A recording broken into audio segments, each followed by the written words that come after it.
आज यहाँ पर एक नई सीरीज की शुरुआत हो रही है जिसका नाम है Q&A session with Sandeep Maheshwari. इसमें क्या होगा कि हम सिर्फ स्टूडेंट्स को ही बुलाएंगे, जैसे कि Arpit is a student in the final year. ऐसे ही जो स्टूडेंट्स मेरे को अभी देख रहे हैं उनमें से कोई भी यहाँ पर आ सकते हैं। आपको करना क्या है, हमको सिर्फ एक ईमेल भेजना है info@sandeepmaheshwari.com पर। अपना बैकग्राउंड उसमें लिखना है, क्या आपकी क्वालिफिकेशन है, अभी आप क्या कर रहे हो, और उसमें आप ये लिख सकते हो कि क्या क्या क्वेश्चंस आप मेरे से पूछना चाहते हो। और वो क्वेश्चंस ऐसे होने चाहिए जो मेरे से आज तक कभी भी मेरे किसी भी सेशन में किसी ने नहीं पूछे हैं। तो एटलीस्ट जो व्यूअर्स होंगे, यानी कि जो लोग देख रहे होंगे इस कॉन्वर्सेशन को, उनको भी कुछ मजा आएगा, उनको भी कुछ नया सीखने को मिलेगा, उनको कुछ नया पर्सपेक्टिव मिलेगा, प्लस मेरी भी अपनी ग्रोथ होगी। इसमें देखा जाए तो मेरा अपना मोटिव ये है कि अगर कुछ नए क्वेश्चंस होंगे, कुछ ऐसे क्वेश्चंस जो मेरे से किसी ने नहीं पूछे हैं, तो मेरे को भी सोचना पड़ेगा एंड मेरी अपनी खुद की ग्रोथ होगी। हो सकता है मैं अपने ही माइंड के कुछ ऐसे डायमेंशंस को डिस्कवर करूं हर एक अलग अलग सेशन में जहां पर मैं आज से पहले कभी नहीं गया हूं। So that's my motive. तो अब हम अपनी इस कॉन्वर्सेशन को शुरू करते हैं। तो आप आई एम श्योर अपने कुछ क्वेश्चंस आप प्रिपेयर करके लाए हो जी, राइट? आपने क्या पेपर पे लिखे हुए हैं अपने सारे क्वेश्चंस? ठीक है, शुरू करते हैं। बताइए जी, क्या क्या क्वेश्चंस है आपके? फर्स्ट क्वेश्चन है कि बेसिकली कि एक फील्ड में एक्सपर्ट होना चाहिए या बहुत सारे फील्ड्स में मीडियोकर होना चाहिए। मतलब कि आई थिंक कि मतलब कि एक फील्ड में एक्सपर्ट हो गए तो आप मतलब कि फाइनेंशियली बहुत होगा कि मतलब कि एक ही फील्ड में कंपाउंडिंग किए जा रहे हो आप, मतलब आगे बढ़े जा रहे हो। लेकिन सर वो है ना कि एक जैसे कि वो रोमन कल्चर होता था ना कि आप जब यंग हो तो आप, मेरे को वो वाला सिस्टम बहुत मस्त लगता है कि पहले आप सोल्जर होते थे, फिर आप बिजनेस संभालते थे, फिर सेनेट में, फिर फाइनली आप फिलोसोफर बन जाते थे। कि एक ही लाइफ है, मतलब कि स्पेशलाइज एक ही फील्ड क्यों कर रहे हो आप बार बार? मतलब कि बहुत सारी चीज़ें करना आई थिंक मतलब कि अच्छा वे होगा जीने का। आपको क्या लगता है सर?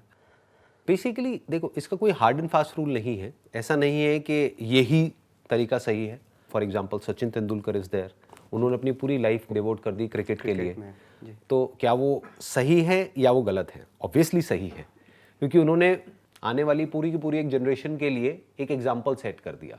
इनफैक्ट और जितने भी क्रिकेटर्स हैं सबने अपने कहीं ना कहीं इंटरव्यूज में बोला है कि वो जो सचिन तेंदुलकर है वो उनके आइडल है।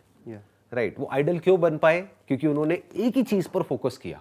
कुछ लोग होते हैं कि मतलब फाइनली पैशन मिल जाता है कि जी, जैसे सचिन तेंदुलकर की भाई क्रिकेट ही पसंद और कुछ करना ही नहीं है। बट मेरे को लगता है कि मेरे जैसे लोग भी जो इजीली बोर हो जाते हैं कि आई डोंट नो कि मतलब ये हो गया है इसका मतलब कि फेड अप हो गया, मे भी कुछ और करते हैं। जैसे कि आपने भी कुछ नया स्टार्ट किया, जैसे इलोन मस्क भी पहले पेपैल की साइड थे, फिर एकदम रॉकेट कंपनी टेस्ला की साइड निकल गए, तो अब कुछ और कर रहे हैं। There are lot of other things that he is doing. तो basically that's what I am saying कि इसका कोई हार्ड एंड फास्ट रूल नहीं है। It depends upon your personality. जैसे दो अलग अलग हमने नाम लिए इस वक्त, एक है सचिन तेंदुलकर, एक है इलॉन मस्क।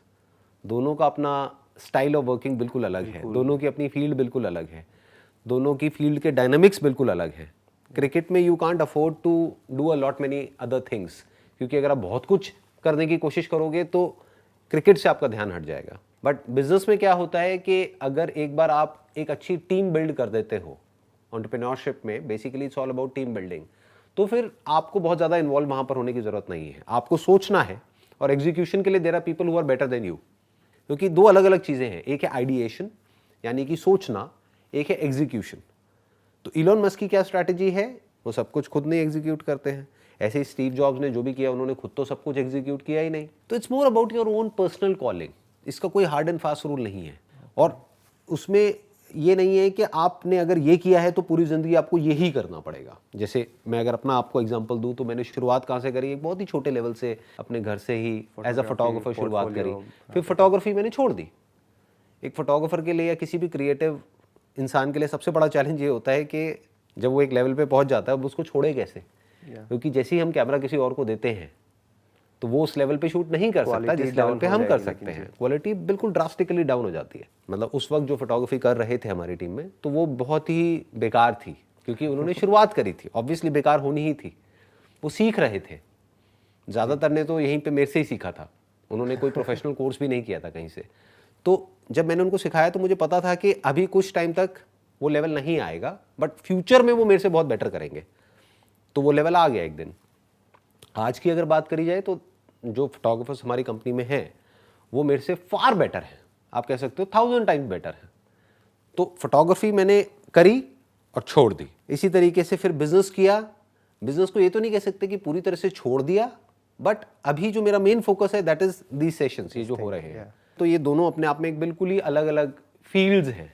एक तरफ है, इसको हम बोल सकते हैं फिलॉसफी या साइकोलॉजी, कुछ भी हम इसको नाम दे सकते हैं। दूसरी तरफ है एंटरप्रेन्योरशिप।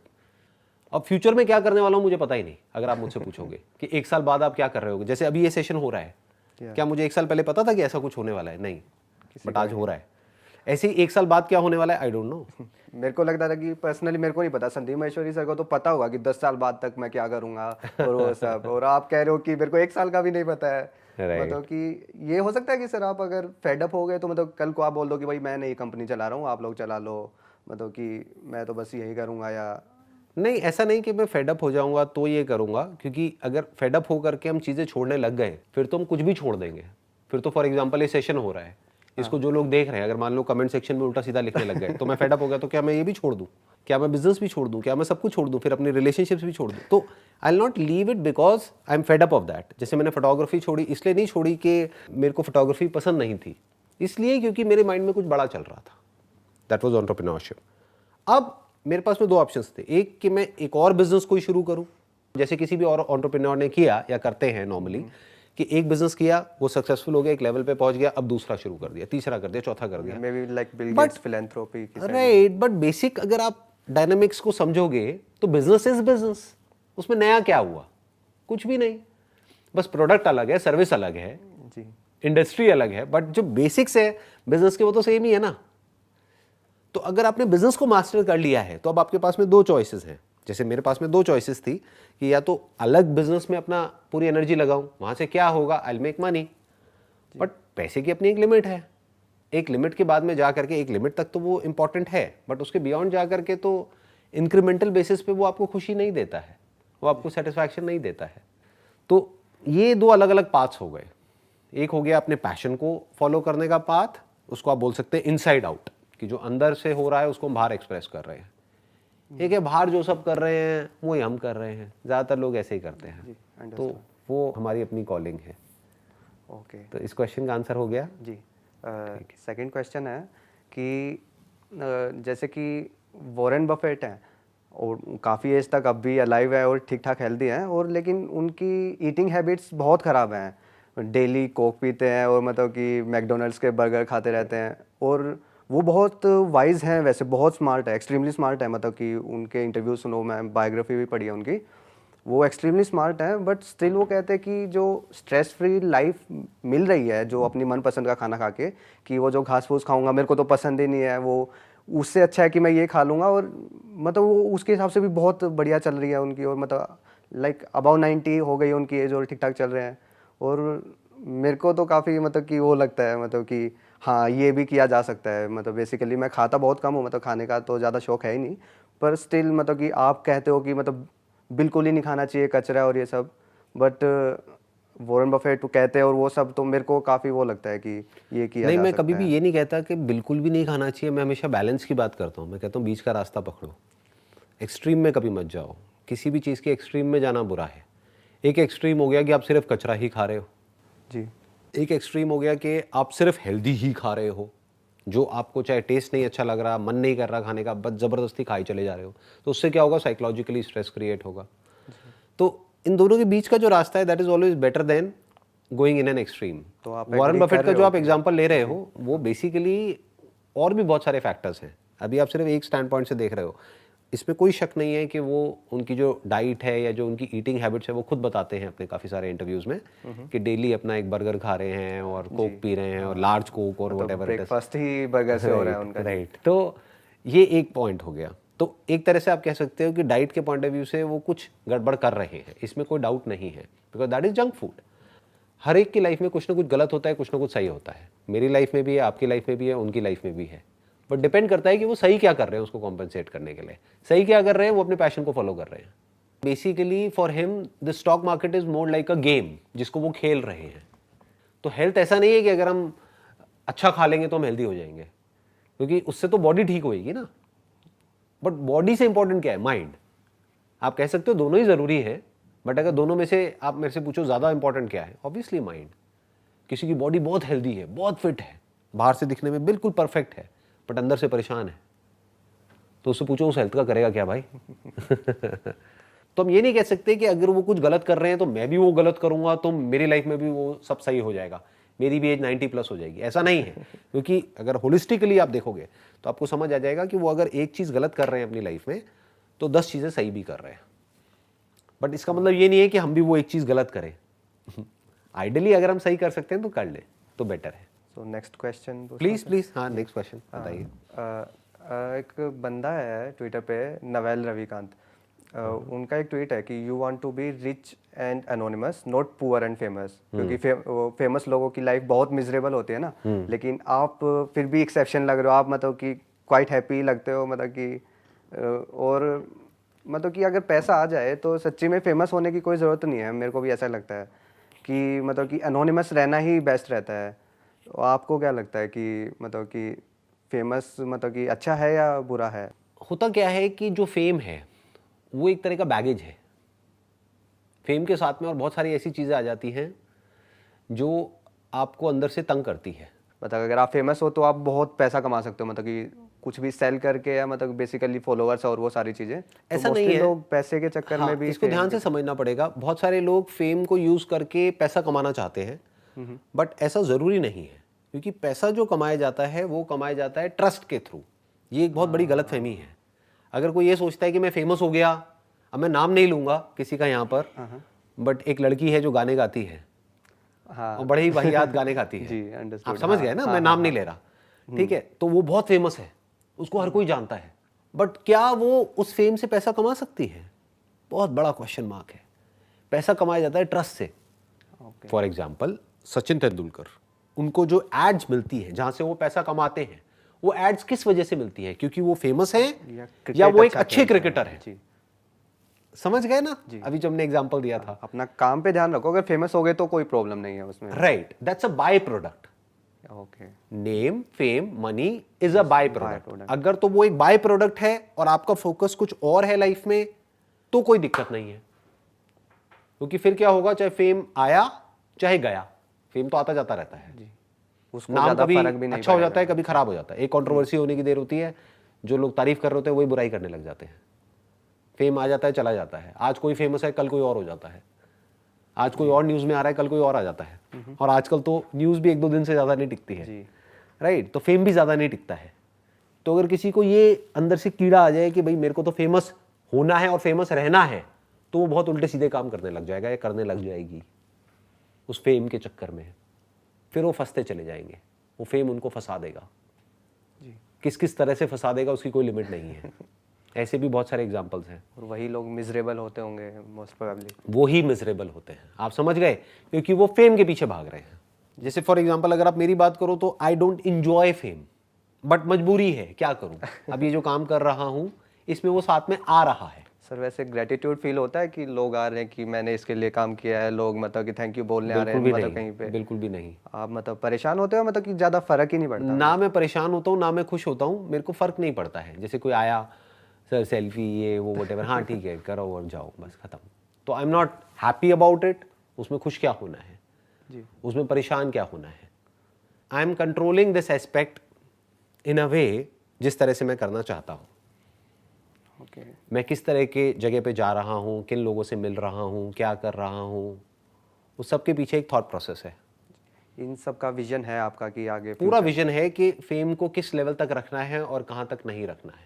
ओके, फेम को कब गिराना है, कब उठाना है। आप कह सकते हो मैं फेम को खुद गिरा रहा हूँ टाइम टू टाइम, जान करके, ताकि वो एक लिमिट में रहे जिससे कि मैं अपना असली काम कर सकूं।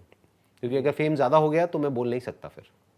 इसी के अबाउट एक क्वेश्चन और था कि सर आप मतलब कि अपना पॉलिटिक्स से रिलेटेड मतलब अपना बताते नहीं है ओपिनियन वगैरह, वो मतलब कि यही रीज़न है इसका? मतलब मैं ये था क्वेश्चन कि आप ये क्यों नहीं शेयर कर रहे हो अपने व्यूज़ एक वगैरह? रीज़न तो यही है जो मैंने अभी आपको दिया है कि मुझे कहाँ जुड़ना है, कहाँ नहीं जुड़ना है, किस बारे में बात करनी है, कहाँ पे इन्वॉल्व होना है, कहाँ पे नहीं होना है, वो मेरे माइंड में बिल्कुल क्लियर है। That is 1।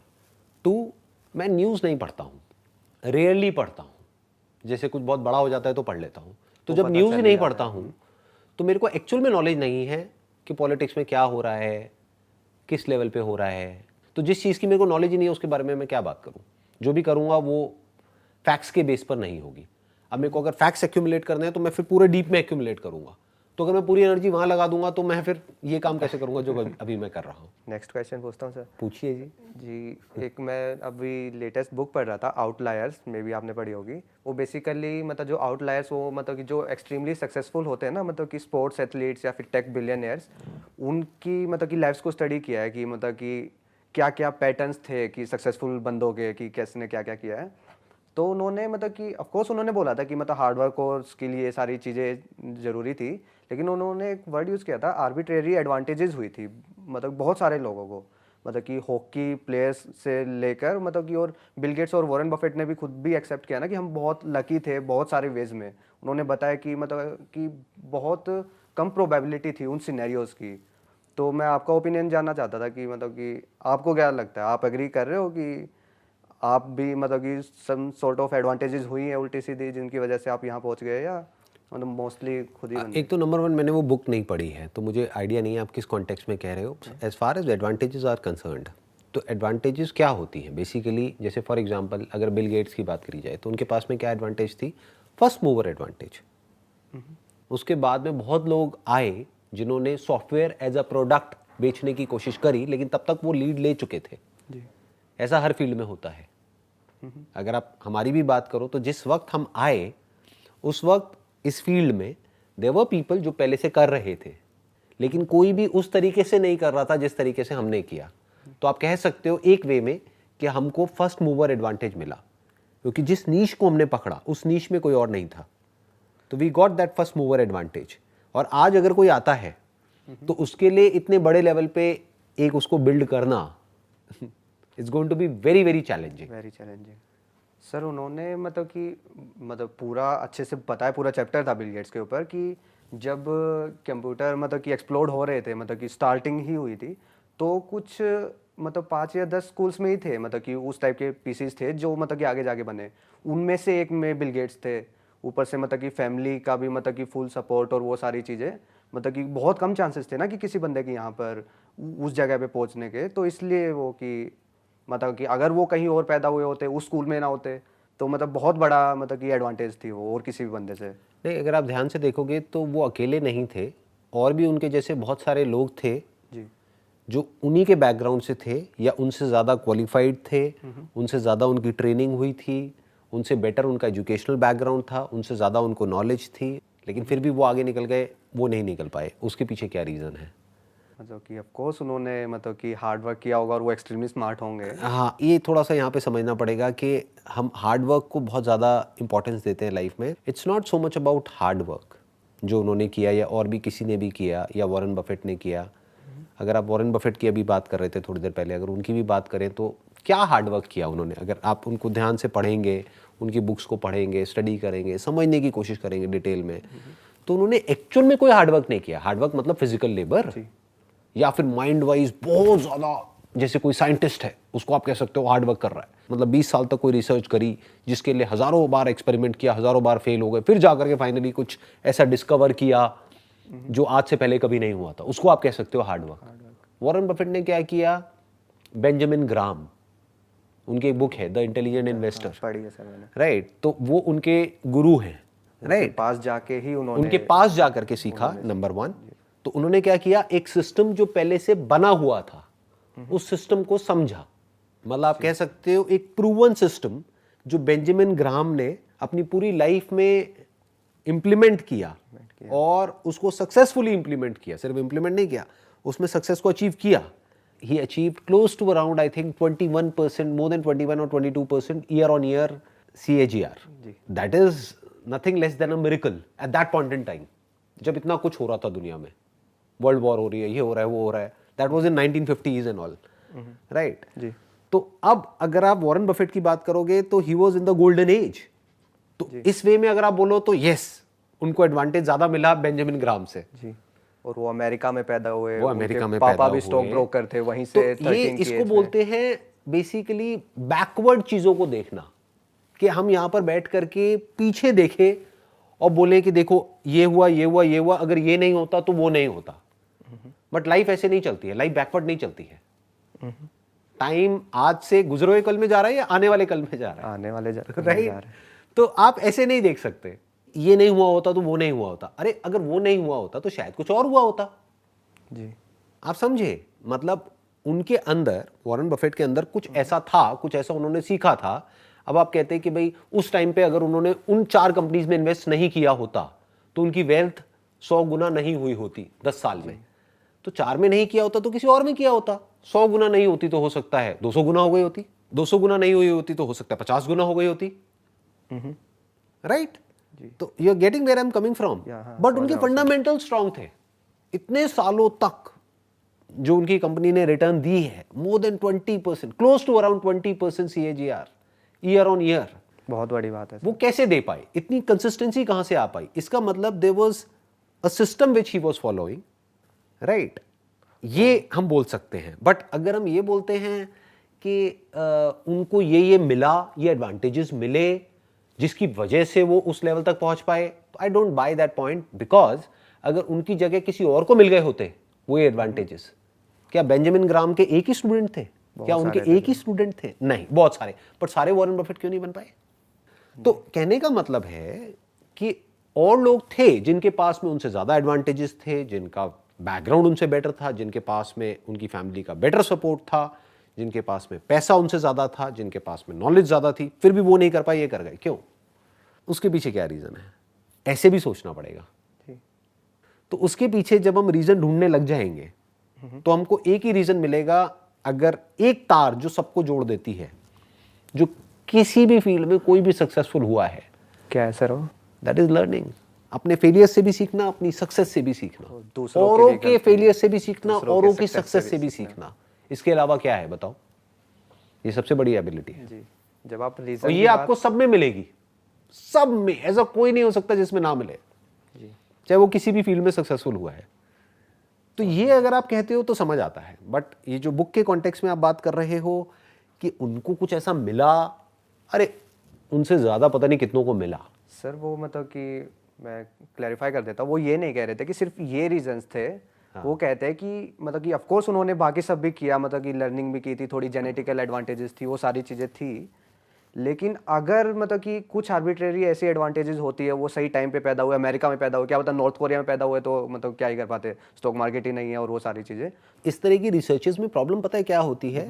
उन्होंने क्या किया, पहले ही अपने माइंड में एक पॉइंट बनाया, उस पॉइंट को प्रूव करने के लिए उस बुक में बैकवर्ड इंटीग्रेशन करी और अपने पॉइंट को प्रूव कर दिया।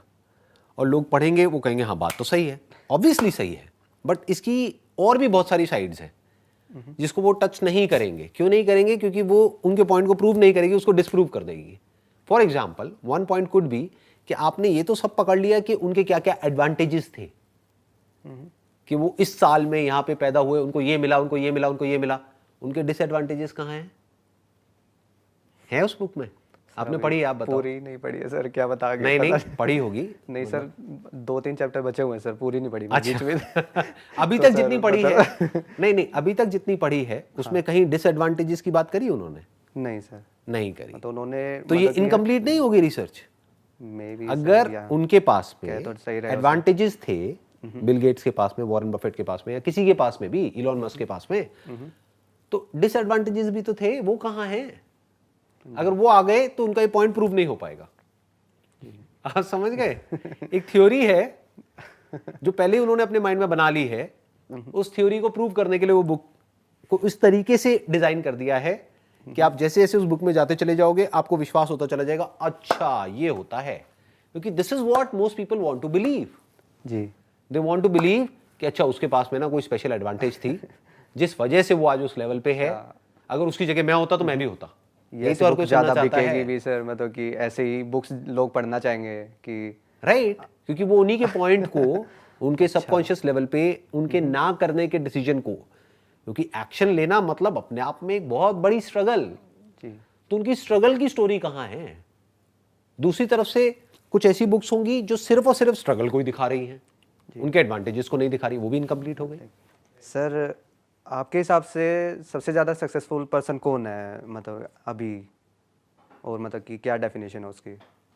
सक्सेसफुल किस कॉन्टेक्स्ट में, क्योंकि अलग अलग वे में बोल सकते आपके हैं हिसाब से कि मतलब ये बेस्ट लाइफ जी रहे हैं, मतलब कि मेरे को लगता है कि ऐसे ही जीना चाहिए, मतलब कि ना। बेस्ट लाइफ नाम की कोई चीज़ नहीं है, ये एक इल्यूजन है। ये उनको लगता है जो अभी जिन्होंने एक्चुअल में लाइफ को एक्सपीरियंस नहीं किया है। जैसे जैसे हम एक्सपीरियंस करते चले जाते हैं, बेस्ट कुछ भी नहीं है। हर तरह की लाइफ के अपने प्रोज एंड कॉन्स है। बेस्ट लाइफ किसको कहोगे? जिसके पास में नाम बहुत ज़्यादा है, फेम बहुत ज़्यादा है, पैसा बहुत ज़्यादा है। मतलब मे बी जो बहुत हैप्पी है, मतलब कि उसको बोल सकते हैं। ऐसा कोई नहीं, मैंने आज तक किसी को ऐसा नहीं देखा जो मतलब एक्चुअल में हम ये कह दें कि हाँ भाई वो बहुत अच्छी लाइफ जी रहे हैं या उसकी लाइफ में सब कुछ परफेक्ट है और सब कुछ बहुत बढ़िया है, ऐसा कुछ भी नहीं है। बट अगर आपके सवाल का जवाब मुझे देना ही हो तो अगर कोई ऐसा है इस दुनिया में जो खुद को जानता है, खुद की जितनी भी लेयर्स हैं वो सारी उसने एक एक करके हटा ली है, बॉडी की, माइंड की, उसके बियॉन्ड जो कुछ भी है उसकी, not just at a theoretical level but at N experiential level, तो आप कह सकते हो कि वो सबसे ज़्यादा सक्सेसफुल है या फिर उसके इंसान होने का जो हाईएस्ट गोल है वो उसने अचीव कर लिया है। और मे बी हम ऐसे बंदे को जानते भी ना हो, वो कहीं पे कहीं हो अकेला सकता होने है, में से जी रहा हो सकता है, जी, और हो सकता है वो सबके सामने ही हो लेकिन किसी को पता हम उसको किसी और नज़र से देख रहे हों, वो कुछ अंदर से और ही हो, ये भी हो सकता है। जी। नेक्स्ट क्वेश्चन है सर, मतलब कि अभी मतलब कि इलोन मस्क ने भी अपनी मतलब कि डार्केस्ट मोमेंट्स शेयर किए हैं फाइनेंशियल क्राइसिस में जो हुए थे, और मतलब कि अभी विराट कोहली भी बोल रहे हैं कि वो डिप्रेशन में थे, वो सारी चीज़ें। तो मैं आपसे जानना चाहता हूँ कि आपका डार्केस्ट फेज़ क्या था लाइफ का, कि उस टाइम पे आपको लग रहा है कि भाई बड़ी हालत ख़राब हो गई थी, मतलब कि कई फेजेस आए थे लाइफ में when I was trying to figure out who I am and all that. ये जो पूरी की पूरी मेरी जर्नी थी ये कंपनी खुद के को फाउंडिंग समझने की, करने नहीं के नहीं बाद नहीं नहीं या नहीं, वो सब नहीं, वो सब तो छोटी मोटी चीज़ें हैं, मतलब वो इतनी बड़ी चीज़ नहीं है, क्योंकि जिसको हम बड़ा समझते हैं वो एक्चुअली में बहुत छोटा है। क्योंकि कंपनी हो गया, बिजनेस हो गया, ये हो गया, ये हो गया, इन सब का पाथ है जो वेल डिफाइंड है। वो पाथ क्या है जो अभी मैंने थोड़ी देर पहले बोला था आपको कि सीखना है। self और नहीं नहीं नहीं, सीखना है। वो पाथ क्या है? सीखना है। डिस्कवर योरसेल्फ का कोई पाथ नहीं है। There is no path that can take you to yourself, क्योंकि आप खुद से कितना दूर हो। आप तो यही हो, आप कल में थोड़े ही हो। तो जिसको भी हम फाइनेंशियल सक्सेस बोलते हैं या जो भी कुछ फ्यूचर में है, उस सबके लिए पाथ है। यानी कि कोई और इंसान थे पास्ट में जो उस पाथ को फॉलो करके वहां तक पहुंचे हैं। उनसे तो अगर सीख उसको हम के क्रैक कर लें, उसको समझ लें कि उन्होंने ऐसा क्या किया, क्या सही किया, क्या गलत किया, या जो मैं कर रहा हूं उसमें क्या सही है, क्या गलत है, तो हम वहां तक पहुंच सकते हैं। बट डिस्कवर योरसेल्फ में कोई पाथ नहीं है। जी जब हम सारे पाथ छोड़ देते हैं और लाइफ को एज इट इज देखना शुरू कर देते हैं, फिर वहां से हमको कुछ नजर आता है। तो आप कह सकते हो मेरी लाइफ का जो सबसे चैलेंजिंग फेज था, सबसे मुश्किल, वो ये ट्रांजिशन था from outer to inner. Okay कि एक बाहर की दुनिया से जब अंदर की दुनिया में मुझे कुछ एक्सपीरियंसेस हुए, कुछ ऐसे हुए जो वहाँ से क्यूरोसिटी पैदा हुई, वहाँ से फिर एक बर्निंग डिज़ायर अंदर से पैदा हुआ कि आई वांट टू नो कि एग्जैक्टली मेरे साथ क्या हुआ है, क्यों हुआ है, किस लेवल पे हुआ है। तो वो सर्च शुरू हुई, वहाँ से एक लॉन्गिंग शुरू हुई, फिर वहाँ से आगे बढ़ते बढ़ते बढ़ते बढ़ते, तो that was the most difficult phase of my life. मतलब कि आप क्योंकि जब तक बारीकी से चीज़ें समझ नहीं आती हैं तब तक कॉन्फ्लिक्ट्स बढ़ते हैं अंदर ही अंदर पर वो कि internal सही था क्या वो। है, सच क्या है। सच को जानने की जो चाह थी बहुत अजीब थी, क्योंकि एक बुक कुछ कहती है, दूसरी बुक कुछ और कहती है, एक आदमी कुछ कहता है, दूसरा कुछ और कहता है। तो कैसे सच तक पहुंचा जाए? तो आपने क्या किया, साइड कर दिया सब कुछ, और मतलब ये भी नहीं कह सकते कि सब कुछ साइड कर दिया, ये भी नहीं कह सकते कि मैंने कुछ फॉलो किया। सब कुछ पढ़ा, सब कुछ सुना, सब कुछ देखा, उसके बाद में साइलेंस में रहा काफ़ी दिनों तक, फिर उसको ऑब्जर्व किया, स्पिरिचुअलिटी का एक्चुअल में मतलब समझा, not just theoretically but actually.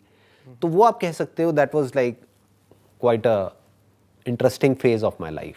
वो सबसे ज़्यादा चैलेंजिंग भी था और सबसे ज़्यादा इंटरेस्टिंग भी था, क्योंकि जब हम कुछ मान रहे होते हैं कहीं से पढ़ करके, जिस बुक को हम अथॉरिटी मानते हैं, थोड़ा सा फिर जब उस पर delusional क्वेश्चन सी मार्क होते हो लगाने की बारी आती है जी तो सब कुछ हिल जाता है, आपके सारे फंडे हिल जाते हैं, जो आपका सपोर्ट सिस्टम होता है वो पूरा का पूरा हिल जाता है। तो अगर वो सच नहीं है जो पूरी दुनिया मानती है या जिस तरह से पूरी दुनिया सोचती है, अगर वो सच नहीं है तो सच है क्या? कहाँ है वो सच? कहाँ मिलेगा? तो उस तक पहुंचने की जो जर्नी थी, that was the big struggle.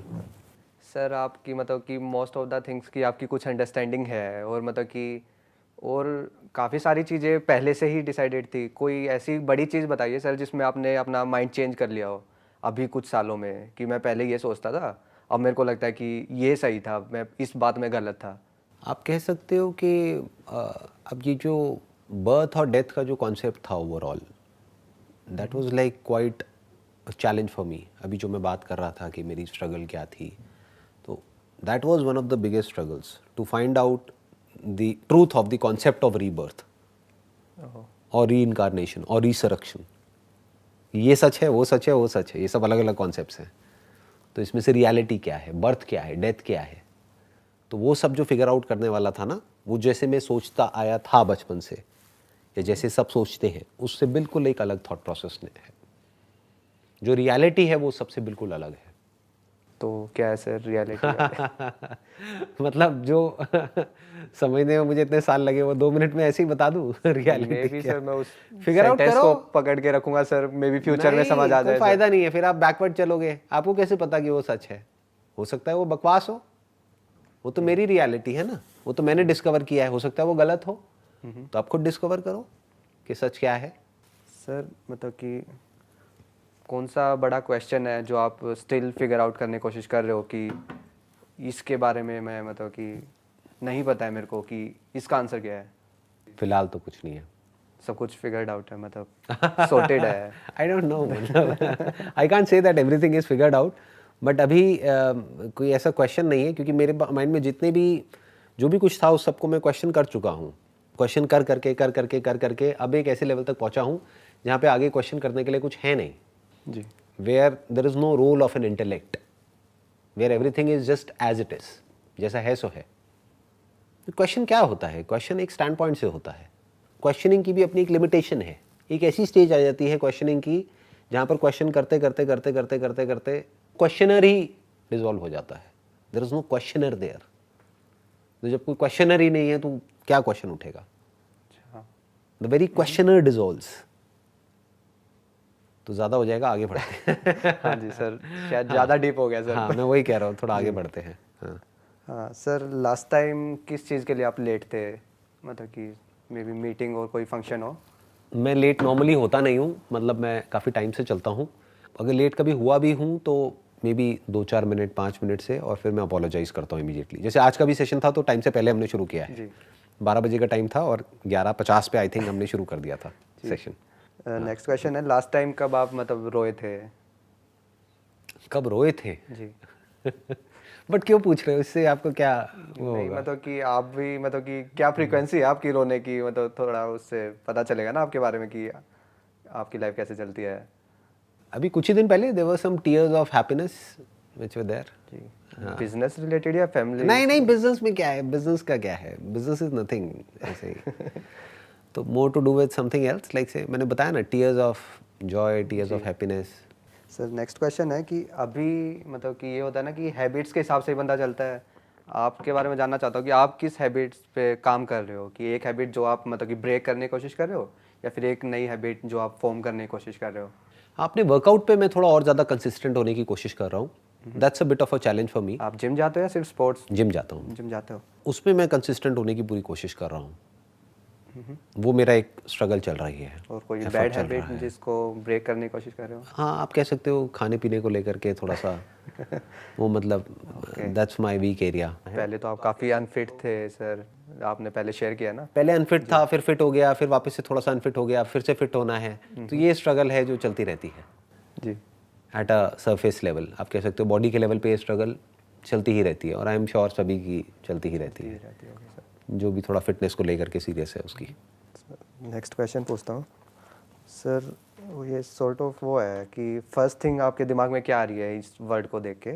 मतलब कि मैं वर्ड्स बोलता हूँ, marriage, bonding, money, utility, love. Everything. Sir smartest person आपकी लाइफ में कौन है जिसको आप जानते हो कि मैं जितने लोगों को जानता हूँ, मेरा वो वाला फ्रेंड है जो मेरे को बहुत स्मार्ट लगता है, सबसे स्मार्ट बंदा है वो? स्मार्ट दिखने में या इंटेलेक्चुअली, या मतलब आपने बात के फील किया कि भाई ये बहुत मतलब कि गहराई तक जाके सोचता है कुछ भी बात को, मतलब कि अच्छा, अगर आप मेरे से ये पूछो कि भाई कौन है वो पर्सन जिससे मैं इंस्पायर हुआ हूँ, जिनकी थिंकिंग से या जिनकी अंडरस्टैंडिंग से, तो that is J Krishnamurti, Jiddu Krishnamurti. सुना है आपने इनका नाम? सर इनकी शायद बुक है ये रॉकेट साइंस के नहीं, नॉट रॉकेट साइंस। इनकी बुक है फ्रीडम फ्रॉम द नोन, और भी बहुत सारी बुक्स हैं इनकी वीडियोस भी हैं। जो मेरे लिए लाइफ में सबसे इंपॉर्टेंट है दैट इज़ सेल्फ अंडरस्टैंडिंग। बाकी सब उसके आगे तो कुछ भी नहीं है, that is all like dust. ठीक है, मिट्टी से कुछ बना रहे हैं, घरौंदे टूट गए, आ गए, चले गए, ये सब in time and in space. तो उपनिषद से काफ़ी हेल्प हुई है। और एक पर्सन है जो इतने पॉपुलर नहीं है, मतलब उनको कोई जानता नहीं है, बट उन्होंने कहीं पे पॉइंट किया था जहाँ से मुझे कुछ एक्सपीरियंस हुआ। तो आप ये 3 डॉट कह सकते हो प्राइमरली। एक उपनिषद्स, उसको वेदांता भी बोलते हैं, the essence of all Vedas, Vedanta. तो वो मैंने स्टडी किया, वहाँ से बहुत हेल्प हुई। एक जे कृष्णमूर्ति, कुछ बुद्धिस्ट मंक्स रहे हैं पास्ट में, जैसे एक बुक है हिनसेन मिंग करके, मतलब HSIN सिंह मिंग MING, बहुत छोटी सी बुक है, उसके ऊपर मैंने काफ़ी मेडिटेशन करी है कई दिनों तक। That book also help me a lot. इसको यहीं पे रैप अप करते हैं इस कॉन्वर्सेशन को, इस क्वेश्चन को, है ना? आपके हो गए सारे क्वेश्चंस कवर हो गए जी? चलिए, great. And it was pleasure meeting you, and आपने बहुत ही अच्छे क्वेश्चंस पूछे सर। हाँ, एंड आई एम श्योर आप लाइफ में कुछ ना कुछ अच्छा करोगे, वो आपके क्वेश्चन से पता लग रहा है। इनफैक्ट कहा जाता है कि अगर एक इंसान को पहचानना हो या उसकी इंटेलिजेंस को समझना हो तो उसके जवाबों से मत समझो, उसके क्वेश्चन से समझो। तो आपके जो क्वेश्चंस हैं that shows that you have got something in you, and I am sure आप लाइफ में कुछ ना कुछ अच्छा करोगे, कुछ ना कुछ ढंग का करोगे। मैं यही कहना चाहूँगा सर, मतलब ये थिंकिंग और ये जो भी मेंटालिटी बनी है बहुत बड़ा हिस्सा है सर। आप मतलब कि आप ही से इंस्पायर होके ये सब हुआ है, तो आपको ही क्रेडिट देना चाहूँगा। अगर फ्यूचर में कुछ बन भी जाता हूँ तो मतलब कि आपको ही, मतलब कि नहीं, आपकी अपनी मेहनत है। चलिए, wish you all the very best, and thank you so much for coming.